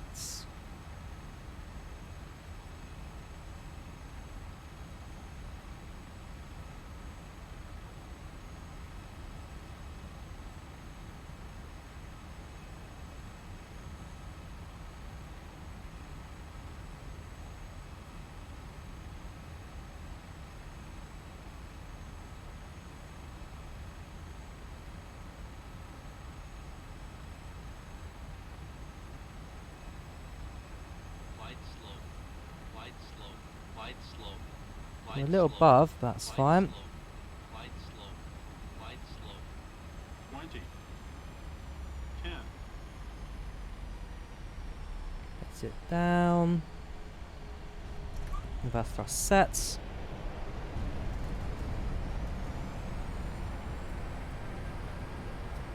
And welcome to Copenhagen. First thrust cut. 100 feet per minute, so a little light. But wasn't terrible. I'm sure the G's as well for landing wasn't too bad either. Hold the brakes and exit runway to the left. Copenhagen. The local time is 11:10 a.m. and it's currently about 70 degrees. You can now use your mobile devices. Please remain seated until the aircraft has come to the stop and signal sign is turned off. Remember to use caution when opening the overhead bins as items may have been That's hidden. up. If this is your final destination, thank you for flying with us. Whoops. Landing lights Check off. your itinerary, ensure a safe Tax lights active. APU start.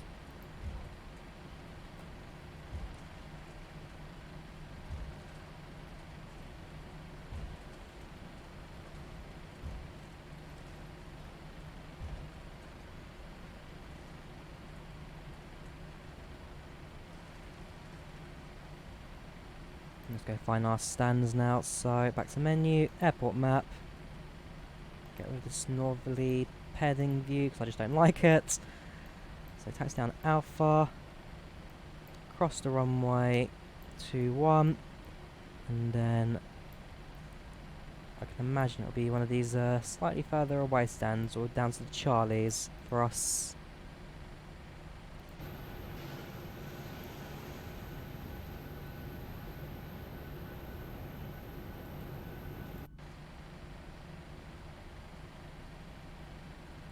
Right, so that can go off. We can turn off the packs since the aircraft is on the ground. Flight directors off. And we can now turn... Actually, no, keep that on because we're still going to cross the runway, aren't we? As long as we're crossing an active runway, that stays active. It was 1 hour 25 in the air in total.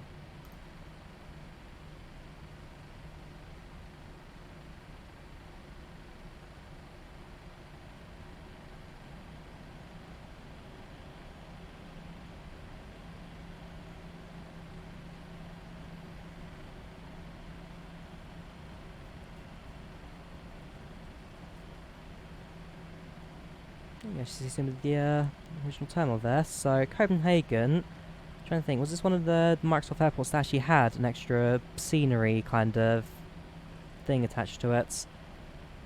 I spotted Hamburg had its own branded jet bridges. That might actually just be part of GSX, truth be told, but it's nice to have.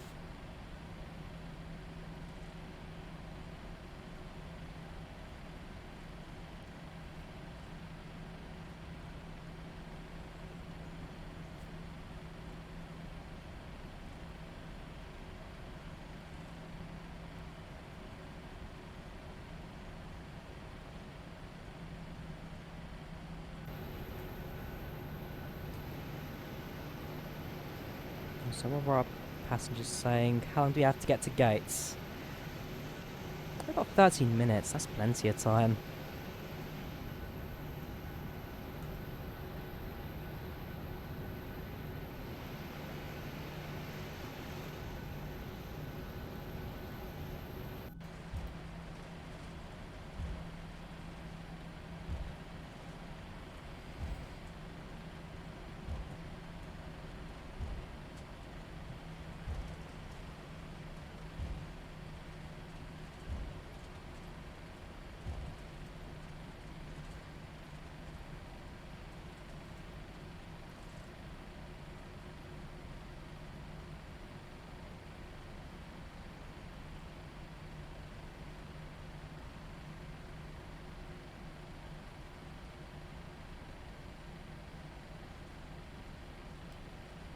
Crossing runway 30. And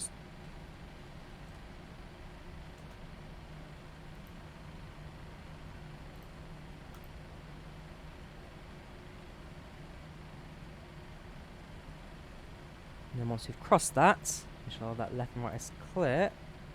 No aircraft on the final runway. No aircraft on final on runway.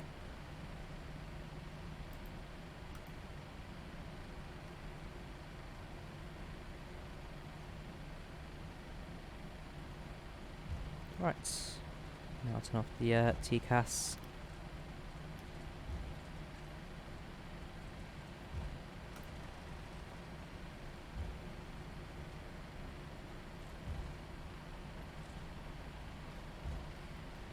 So, on to taxiway Yankee now.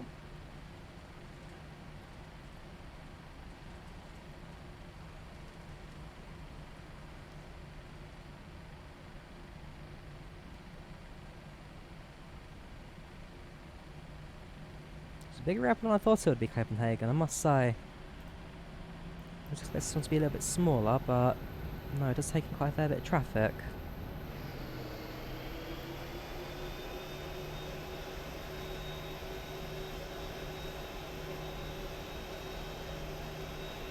Jet bridges you can see are also custom. That'll be GSX in action.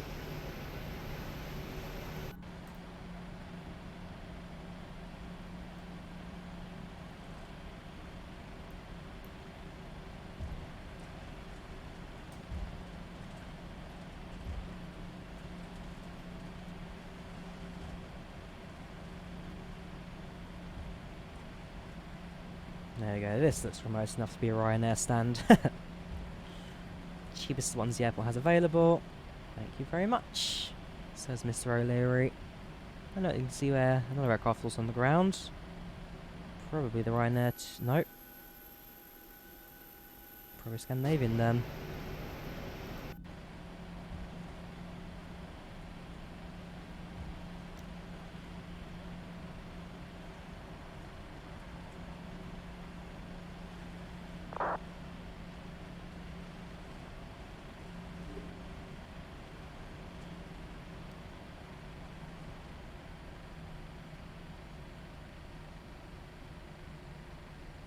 Oh yeah, this is the Ryanair stands, no jet bridge, close to the terminal for people to walk to, and therefore no need to pay the extra stand fees. Right, let the aircraft roll, engines off, as I know some pilots do, shut them off while it's still moving. And halt. Perfect. A little bit far back, that's not a problem. Parking brake set. Oops, nope.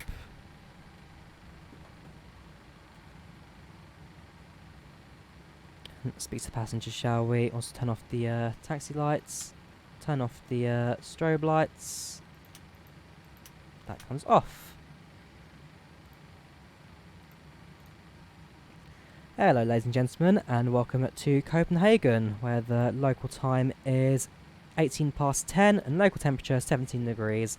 We thank you for flying Ryanair today, and we hope to see you on future flights, and we'll just mark the aircraft in just a few minutes. Cabin crew just on doors and cross check.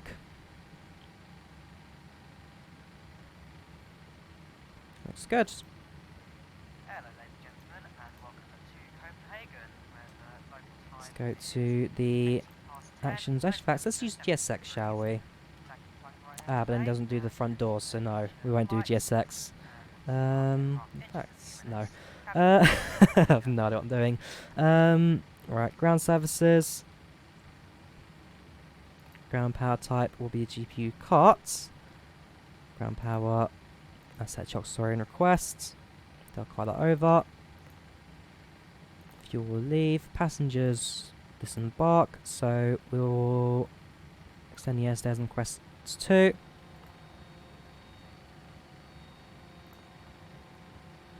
And then we will empty the plane of cargo. So request everything. Perfect. Here comes the ground power tug.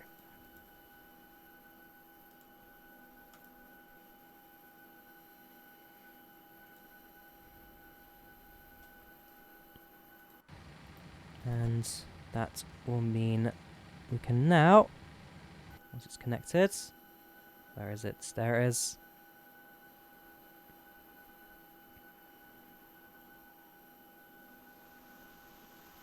That's starting up. Power on APU. We'll switch the bleeds off now. APU off. Fuel pumps off. And we can now start disembarking the aeroplane. So, fueling don't need. Passenger deplane start. Whoops. What happened there? Ground power is active, right? How was? Shut those off then before the plane starts blaring at us alarms. And then come off as well, just for the sake of keeping the cockpit natural lights. Nope, that's gone. Oh, no idea what happened there. GPU is connected, but didn't feed power into the aircraft.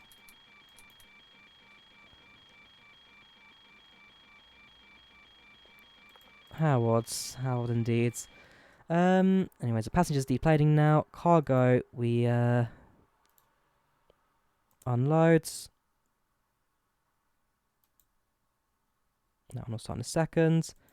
And Pax will now ask the cabin crew to start deplaning the aeroplane. So, expedites boarding. No promises. It's car leaving us. But it has left the GPU unit there. It's weird, it's never done that to me before. I don't understand it. Anyways, plane's deboarding, passengers are disembarking. Let's now finish all the trackers. So, project to fly will complete. Virtual Ryanair, we shall finish and file. And finally,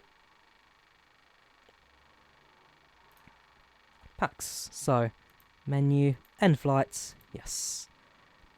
Passengers very satisfied. Extreme tax conditions, don't remember those, but head schedule, soft landing. Glad here early, bet a few mid drinks. Otherwise, everyone looks pretty happy. So, yeah, we're now at Copenhagen. In my case, now I'll be deplaning the aircraft, heading to the terminal, and making my way to the city for the train later.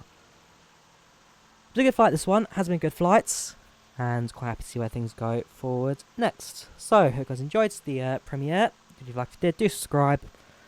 Do check out tomorrow's one to Hamburg. I'll leave a link in the description as well. And yeah, thank you very much for watching. I'll see you next time. Goodbye. Enjoy your weekend.